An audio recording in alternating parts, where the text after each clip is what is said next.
Il est 19 h, bonsoir à tous, ravi de vous retrouver pour cette nouvelle édition à la une de l'actualité de ce dimanche. Plus de 4 heures de réunion autour des JO à Tahiti, de nouvelles propositions présentées aux défenseurs du corail de Teahupo'o, des discussions intenses mais des associations qui restent sceptiques. Et nous en parlerons également avec notre invité ce soir, le haut-commissaire Eric Spitz. 50 années de passion et de travail acharné qui ont fait de lui le pionnier et le maître de la perle en Polynésie. Portrait ce soir de Robert Van. Majestueux, aux couleurs éclatantes, le parc du Belvédère compte une dizaine de pans. 5 bébés sont nés cette année. Nos journalistes sont partis à leur rencontre. En fin d'édition, retour en 1983. Jeunesse, emploi, approvisionnement en eau. Oscar Temaru présente son programme juste avant le second tour des municipales. On connaît la suite. L'homme n'a plus quitté la mairie depuis 40 ans. La réunion de la dernière chance, associations, pays, État, Tavana, architectes, tous autour de la table aujourd'hui pour faire un point sur la tour et les barges servant aux travaux. Plus de 4 heures de discussion à la mairie de Veirao avec cet effort de vouloir trouver une solution ensemble et cette proposition, une tour en aluminium allégé presque à l'identique de la tour en bois, avec aussi cette garantie d'un impact minime sur l'environnement, mais pas de quoi satisfaire les associations. Hitinui Levi et Astrid Rollet réagissent au micro de Chiquita Teiva et Nicolas Suir. Devant NSI et on voit que la tour en fait elle n'a pas bougé depuis qu'elle est montée. Alors est-ce que c'est une version allégée vraiment? Est-ce que c'est de la poudre de perlimpinpin qu'on nous donne? Je ne sais pas. En tout cas, la dernière fois, on a vu qu'ils ont voulu aller en repérage et ça s'est super mal passé, en fait. Nous, on craint qu'il y ait de la casse, quoi. Là, ils sont allés une seule fois, une matinée, ils ont cassé. On a retrouvé plein de morceaux de coraux. On a même retrouvé des morceaux d'hélice dans le corail et on les a gardés à la maison comme pièce à conviction. Ils ont cassé les hélices de leur moteur. Donc, on ne va pas passer notre temps à aller surveiller chaque fois qu'ils vont envoyer un bateau là-bas pour envoyer du matériel ou du personnel. Alors nous allons aborder ce sujet épineux. Ce soir, nous recevons en plateau le haut-commissaire Eric Spitz. Yaorana, monsieur le haut-commissaire. Yaorana. Merci d'être avec nous. Alors on l'a vu, il y a eu cette réunion, il y a eu de nouvelles propositions. Est-ce qu'aujourd'hui, les JO auront bien lieu, les épreuves de surf, en tout cas, auront bien lieu à Tahiti ou pas ? Non seulement les épreuves de surf auront lieu à Tahiti, mais elles auront lieu à Teahupo'o, parce que c'est bien ce site qui a été sélectionné par le comité d'organisation des Jeux Olympiques. Moïté Boverson est allé à la rencontre de la population aujourd'hui, accompagné des bureaux d'études. Il y en a 3 en Polynésie et aucun n'a voulu certifier la tour des juges en bois. Pourquoi ? Pour 2 raisons. La première, cette tour tient grâce à des plots et ces plots tiennent grâce à des tiges en fer qui sont enfoncées dans le sol et on ne connaît pas exactement l'état de ces tiges et par conséquent il faudrait créer des atteintes à l'environnement encore supplémentaires et inadmissibles pour connaître l'état de ces tiges. Et la deuxième raison, c'est que la WSL exige désormais une nouvelle tour parce qu'elle ne trouve plus personne pour assurer la compétition, contrairement aux 24 dernières années. Et la WSL menace, si la tour n'est pas prête en mai, de retirer Tahiti des compétitions internationales. D'accord. Alors, je vous arrête. On va tout de suite rejoindre notre équipe qui a suivi cette réunion sur place, qui vient de se terminer il y a juste quelques minutes. Chiquita Teiva était aux côtés du Tavana de Taiarapu Ouest, Tetuanui Amblin. Regardez. Et oui, Suliane, cela fait quelques minutes que la réunion vient de se terminer. Eh bien, cela fait plus de 5 heures que le pays tentait de convaincre les associations que les nouvelles installations auront de moindre impact sur l'environnement. Alors, face à ceux qui ont compris les enjeux de ce chantier et qui s'engagent à accompagner, contrôler les chantiers qui seront en cours et qui vont durer donc près de 4 mois, il y a aussi les fervents contestataires. Et au milieu, il y a bien sûr les Tavana. Avec moi, justement, Tetuanui Amblin, le maire de Taiarapu Ouest. Tavana, que pensez-vous de cette tour allégée en aluminium qui vous a été présentée ? Je pense que c'est une bonne chose. Ça répond donc à la demande de l'association Veira qui avait demandé donc de remettre la dimension de la nouvelle tour sur l'ancienne tour qui est en bois. Donc le pays a pris en compte. Donc aujourd'hui, nous avons discuté sur ce projet et donc je pense que l'association a compris que le pays a essayé de répondre donc à leurs questions par rapport à cette plateforme. Alors pourquoi est-ce que le pays s'obstine à construire cette nouvelle tour? On a entendu parler de nouvelles assurances, de règlements aussi qui ont changé. Tout d'abord, ce n'est pas le pays. Si le pays insiste à ce que cette tour-là soit construite, c'est pour pouvoir aller jusqu'au bout de notre projet de la préparation de ce JO 2024.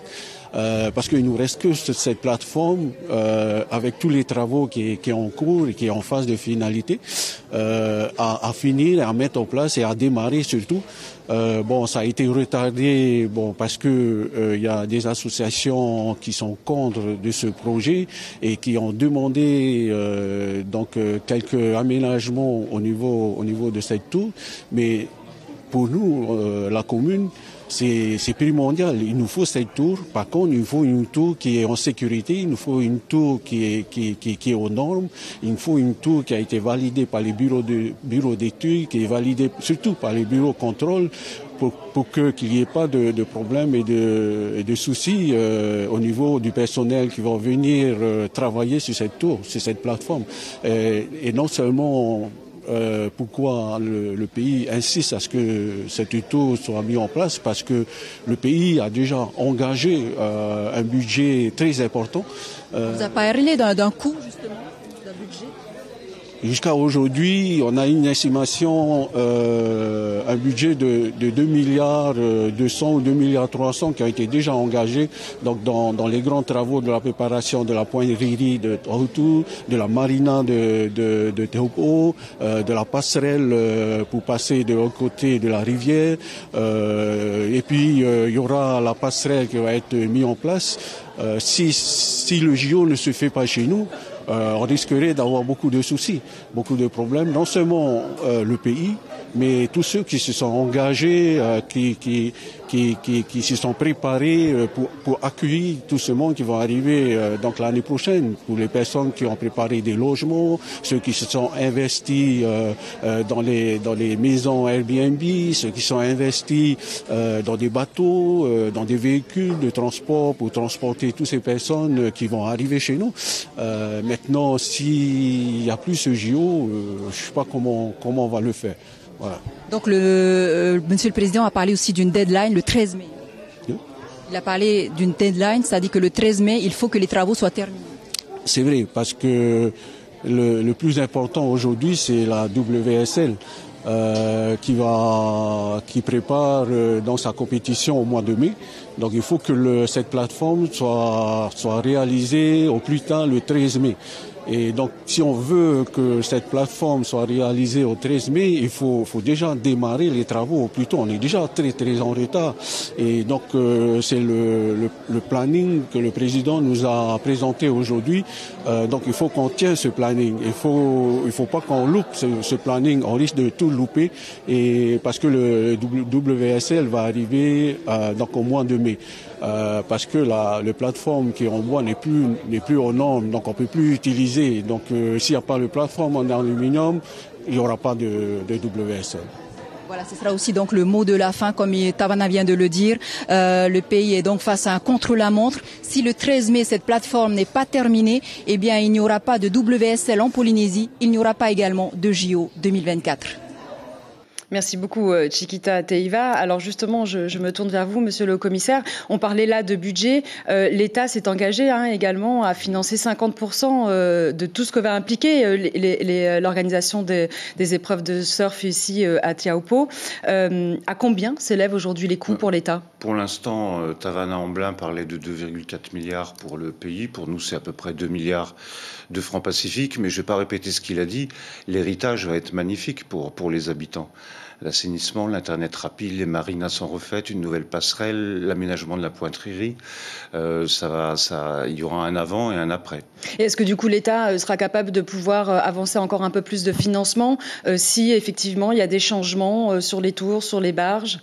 Nous avons trouvé les financements pour rester à 50-50 sur la tour des juges, puisqu'elle a quand même considérablement augmenté au cours des 18 derniers mois. Et nous ferons ce qu'il faut pour que ces Jeux olympiques se tiennent et soit une belle fête pour toute la Polynésie. Alors on va parler maintenant d'un autre sujet de l'actualité. Il y a eu des fortes intempéries jeudi et vendredi. Il y a eu de gros dégâts. Le pays estime la facture aujourd'hui à 100 millions de francs. Est-ce que vous, l'État, vous allez débloquer un budget pour pouvoir venir en aide à ces familles sinistrées ? Alors, déjà, soulignons qu'il y a eu 0 mort, 0 blessé. C'est quand même l'essentiel. C'est vrai qu'il y a 283 habitations qui ont été abîmées, 2 détruites. Nous avons donc le pays va devoir déclarer l'état de catastrophe naturelle. Il a ses propres aides et nous on a un fonds de secours pour l'outre-mer qu'on a déjà activé par exemple en 2022 quand il y a eu de fortes pluies pour aider un pisciculteur et un certain nombre de personnes. On l'avait aussi activé en 2017 pour 190 millions de francs pacifiques. Ça peut toucher les particuliers, les entreprises, le pays, les communes. On peut aider tout le monde et mes équipes travaillent déjà sur le dossier. Alors un autre sujet aussi malheureusement de l'actualité. Hier soir, nous l'avons appris par la dépêche de Tahiti, il y a eu un accident de la route, 2 véhicules qui sont entrés en collision, 5 blessés. Certains passagers étaient en état d'ébriété, un conducteur en délit de fuite. Vous avez déclaré l'année dernière qu'il n'était plus le temps de la pédagogie mais de la répression, qu'il fallait augmenter de 50% les contrôles routiers. Aujourd'hui, cette année, on est à 30 morts malheureusement sur les routes. Qu'est-ce qu'il faut faire en plus ? Est-ce qu'il faut être encore plus sévère ? Alors, les contrôles ont augmenté de 50% à ma demande. Ceci dit, la typologie des victimes en Polynésie est très particulière. 81% des tués sont des 2 roues ou des piétons. Il faudra donc non seulement augmenter les contrôles en 2024, enfin les maintenir à un haut niveau, mais il va falloir se concentrer essentiellement sur les 2 roues. Il y a beaucoup de 2 roues qui se tuent tout seuls à 3 heures du matin. On ne peut pas mettre un gendarme derrière tout le monde. Et c'est vraiment très particulier. En fait, il y a très peu d'automobilistes qui décèdent au cours d'accidents. De toute façon, la vitesse la plus rapide, c'est 90 km/h, théoriquement. Donc voilà, il va vraiment falloir cibler sur les 2 roues, sur le port du casque, le port de bandes réfléchissantes, ce genre de choses. Ça veut dire aussi qu'il faut plus de prévention ? La sécurité routière, c'est toujours un dialogue entre la prévention et la répression. Il faut de la pédagogie, il faut de la répression. Malheureusement, en France, la répression, il semblerait que ça marche mieux que la pédagogie. Alors, on a aussi un gros problème sur le Finnois, c'est l'ice, c'est un fléau. En novembre, on a saisi 9 kilos d'ice. En septembre, il y a eu 6 saisies pour à peu près 5 kilos. Le trafic explose. Pourtant, il y a une politique pénale qui est quand même offensive. Il y a un dispositif important de la part des autorités, une office anti-stupéfiants, des gendarmes, de la douane, les policiers. Quelle autre solution aujourd'hui pour endiguer le problème ? Est-ce qu'il faut renforcer encore les dispositifs ? Est-ce qu'il faut améliorer le travail de renseignement entre Tahiti et les États-Unis ? Oui. Alors, quand les saisies explosent, c'est difficile à dire. Est-ce que c'est parce qu'on travaille mieux ou est-ce qu'il y a plus de drogue ? C'est toujours difficile à dire. Mais en fait, on fait 2 choses. La Nouvelle-Zélande est le seul pays capable de former des chiens à détecter l'ice. Donc, on en a 4 déjà, 2 dans les douanes et 2 en gendarmerie. Et puis surtout, il y a eu 2 colloques internationaux, pas uniquement avec les États-Unis, avec l'Australie. Le premier a eu lieu au Hilton l'année dernière. Il a été organisé sous l'autorité du procureur général. Et le deuxième vient d'avoir lieu à Nouméa, avec tous les pays du Pacifique, pour améliorer effectivement la qualité du renseignement. C'est souvent des renseignements américains, vous avez raison, qui font qu'on arrive à saisir de l'ice ou de la cocaïne. Et est-ce qu'il faut du coup aussi intensifier justement ces relations au sein du Pacifique ? Oui, il faut absolument. C'est le but de ces colloques. C'est tout nouveau. C'est seulement le deuxième qui a été organisé il y a un mois à Nouméa. Et désormais, nous avons des personnes identifiées dans des ambassades, dans des consulats, des policiers. Puis c'est tout ce travail qui fait qu'on va avoir un renseignement de meilleure qualité. Alors on le voit, malheureusement, le trafic induit des phénomènes de violence, multiplication de rixes, de séquestration de personnes, de défense de territoire. Il y a même eu l'usage d'armes à feu, ce qui est quand même très rare en Polynésie française. Est-ce que du coup l'insécurité aujourd'hui est une réalité sur le territoire ou est-ce qu'on vit encore dans un endroit quand même protégé? Non, on vit encore dans un endroit protégé. C'est vrai qu'à Mataya, il y a eu mort d'homme pour de l'ice, mais on vit encore dans un territoire protégé. Je pense que les méfaits de l'alcool sont beaucoup plus importants que les méfaits de l'ice. Allez au tribunal, vous verrez, 9 affaires sur 10, c'est sur fond d'alcool. Mais en revanche, les violences sont quand même plus importantes. Avec l'arme à feu, par exemple, c'est quand même un niveau au-dessus. On est sur un cran... C'est-à-dire que là, c'était des violences entre trafiquants, en quelque sorte. C'était pas des violences infrafamiliales, comme on trouve souvent ici. Mais c'est vrai que c'est préoccupant et que nous regardons ça avec attention. Est-ce qu'il y a un risque aujourd'hui qu'il y ait de plus en plus d'armes, par exemple, sur le territoire? Est-ce que c'est quelque chose que vous regardez de près? Oui, c'est quelque chose qu'on regarde de près avec les services de renseignement. On fait des écoutes et on se renseigne au plus près. Mais rassurez-vous, c'était un peu un accident ce qui est arrivé à Mataya. Ce n'est quand même pas le quotidien du Fénois. Dernière question. En octobre dernier, une question plus politique, Oscar Temaru a déclaré, je le cite, « Je n'ai pas peur du changement climatique, j'ai plutôt peur du changement démographique ». Cette invasion continue. 2 jours plus tard, le représentant du Tavini, Mitema Tapati, déclarait dans l'hémicycle, en langue tahitienne, « Si la France a noirci, notre Fénois lui a blanchi ». Comment vous réagissez face à ces propos et est-ce que ça vous inquiète? J'ai dit 3 choses à Oscar Temaru. La première, c'est qu'on a des statistiques qui démontrent qu'il n'y a pas d'entrée de métropolitains supérieure aux sorties. La deuxième chose, je lui souhaite un bon anniversaire. Et puis, même si on n'a pas les mêmes idées politiques, j'ai du respect et de l'affection pour lui. Et ces propos, comment vous réagissez-vous face à ces propos? Je connais bien... Pardon. Je connais bien Oscar Temaru. Pardon. Ça reflète pas vraiment le fond de sa pensée. Merci beaucoup, monsieur le haut-commissaire, je vous en prie, d'avoir été dans la gorge. avec nous ce soir. 50 ans, un demi-siècle que le groupe Robert Van est né, l'homme à la triple culture chinoise, tahitienne et française s'est découvert une passion pour les perles à l'aube de ses 40 ans. Depuis, il s'est employé à faire rayonner au-delà de nos frontières. Rétrospective avec Ayata Taraou, Méréini Gamblin et Hubert Liao. Le gâteau est aussi grand que lui. Il représente le temps qui s'est écoulé, mais surtout 50 années de passion et de travail acharné. J'ai toujours envie de travailler, de réussir dans la vie, quoi qu'il arrive. N'importe demain. Oui, parce que j'ai grandi dans la pauvreté. Sa pugnacité le mène alors au sommet. L'empire de celui qui s'appelait autrefois Van Fuyin se bâtit à Marutea Sud, au Tuamotu. Dans cet atoll, il garde jalousement ses techniques de culture. Je crois que tout le monde garde précieusement ses propres secrets. C'est notre gagne-pain, il ne faut pas oublier ça. En 1963, le pionnier de la perle de Tahiti découvre l'activité qui fait sa renommée internationale. À son apogée, il emploie 700 personnes. Ses plus belles créations attirent l'œil des grands passionnés, des négociants et des commerciaux du monde. De la Chine au Japon en passant par la Suisse et les pays du Golfe, les perles de Robert Van ont une place de choix dans les plus belles vitrines et dans son propre musée, inauguré en 1988. C'est un lieu de rendez-vous pour ceux qui veulent apprendre à connaître un peu l'origine de la perle. Nous avons débuté nos activités en 1963. C'était la découverte. Il faut montrer au peuple polynésien ce que nous savons faire. C'est un procès pour recel de détournement de fonds publics qui entache sa réputation et fait chuter les ventes. L'affaire Anuanuraro, 12 ans de procédure judiciaire pour finalement être relaxée. Et puis il y a eu la maladie. Mais à 89 ans, l'homme d'affaires tient encore debout et savoure sa réussite avec ses amis proches, ses fidèles clients et les membres de sa famille. Mais l'empire Van disparaîtra-t-il avec lui? La relève est assurée. Ah oui, mon petit-fils est là-bas. C'est le fils de ma fille. Il s'appelle Johnny. Un beau garçon. Aucune chance que Robert Van capitule. Même après lui, il sait que l'empreinte Van ne s'effacera pas.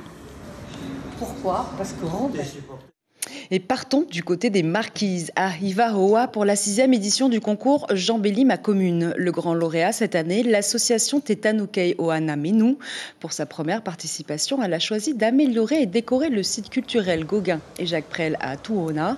Un travail d'équipe de 15 mois pour embellir ce site prisé des touristes. On écoute Olive Tekiotiou, président de l'association, au micro de notre correspondant Théa Makamia. Tahiti Tourisme avait mis en place différents critères qu'on doit respecter. Et mon association s'est inscrite dans ce J'embellis ma commune. Et on a bien suivi tout ce que Tahiti Tourisme avait mis en place. Et essentiellement, c'est tout ce qui est environnement, tout ce qui est utilisation pour des produits bio et tous les fleurs, différents fleurs, pour permettre aux touristes de visiter le centre culturel avec fierté. Retour à Tahiti, du côté de Pire. Saviez-vous que le petit d'un pan s'appelle un panneau?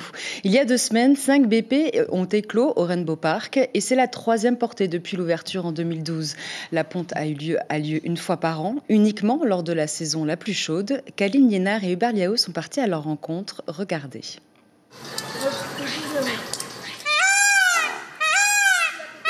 Manutea, ou l'homme qui murmurait à l'oreille des pans, 5 ans qu'il en prend soin, et lors de la saison chaude, il sait que les femelles vont pondre. 5 panneaux ont éclos cette année. Pour augmenter leurs chances de survie, dès qu'ils sortent, je les récupère, je les mets dans un climat plus serein pour qu'ils puissent grandir ensemble. Et ça nous donne la chance de les apprivoiser un peu mieux. Comme ça, quand ils reviennent au parc, ils viennent pratiquement manger dans vos mains, quoi.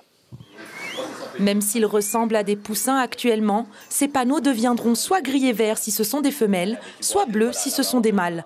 D'ailleurs, le pan aime être en hauteur pour préserver la beauté de son plumage. La première fois que je les ai laissés dans la volière, au bout d'1 mois, je les ai sortis. Et dès qu'ils ont sorti, mais ils se sont envolés à la cime des arbres, mais à la verticale pratiquement, tel un avion. Et en fait, tous les soirs, les adultes se retrouvent perchés, mais au plus haut, pour justement, c'est question de prédateurs, etc., pour se protéger de tout ça, mais c'est aussi pour avoir vraiment, je pense que la vue aussi est plus belle là-haut, hein, j'imagine. Manutea a créé ce parc animalier en 2012.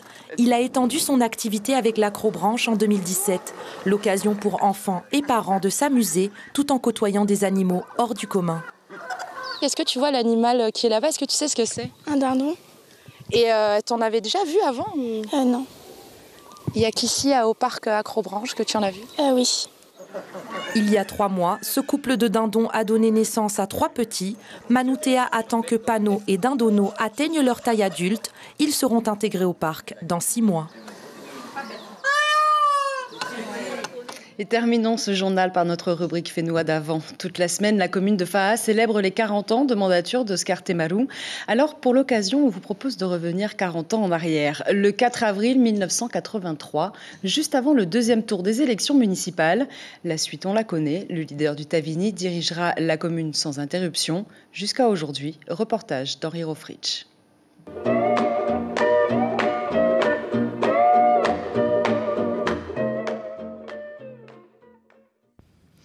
Le moins que l'on puisse dire, c'est que la réunion tenue hier au soir par la liste d'Oscar Temaru sortait du commun. Il est vrai que toutes les équipes qui briguent la gestion de la municipalité ne comptent pas dans leur rang une vedette du spectacle. Et John Gabilou ne se prive pas, lui, d'user de son talent et de ses amitiés pour drainer la foule qui était particulièrement dense pour ce show électoral. Au rythme des interludes musicaux, les porte-paroles de cette liste ont ainsi pu exposer devant un public attentif les points principaux de leur programme. Oscar Temaru, qui avait déjà créé la surprise en 1977 en s'adjugeant plus de 46% des voix à Faha, espère bien rééditer son exploit d'emploi. Mais la donne n'est plus tout à fait la même aujourd'hui, ne serait-ce que parce qu'il y a 6 listes en concurrence. Alors, Oscar Temaru a rangé au placard les revendications politiques et parfois extrémistes d'autrefois pour miser à fond sur la gestion communale et sur la plus large union, même s'il confirme son propre choix, son choix personnel en faveur de l'indépendance de la Polynésie. Le ton d'ensemble est quand même proche du discours socialiste et axé en priorité sur les problèmes de la jeunesse et de l'emploi. L'équipement de FAA, son aspect général, les problèmes liés à l'approvisionnement en eau constituent la trame des interventions le plus souvent reprises. Pour le reste, Oscar Temaru considère que sa liste est le meilleur rempart pour barrer la route de la mairie aux candidats du Tahoera. Et il espère bien regrouper au second tour, sous sa bannière, tous ceux qui poursuivent le même but, sans autre état d'âme politique. Et c'est la fin de cette édition. L'information principale. Association, État, pays, Tavana, architectes. Plus de 4 heures d'intenses discussions autour des JO à Tahiti.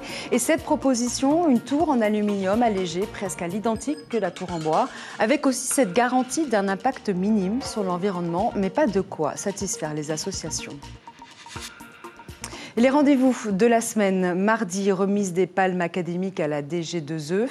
Mercredi, moment très attendu, l'ouverture de la session budgétaire à l'Assemblée de Polynésie. Et samedi, place à la culture avec l'ouverture du 14e Festival des Marquises à Nuku-Hiva. Au programme de votre soirée, le téléfilm Jamais l'un sans l'autre, suivi de la série américaine This Is Us.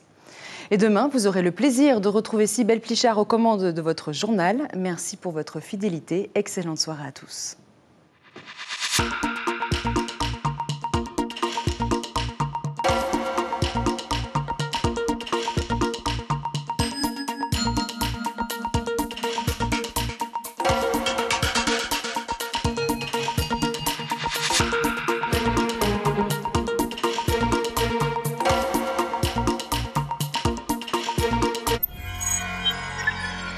Retrouvez ce programme en replay sur notre site internet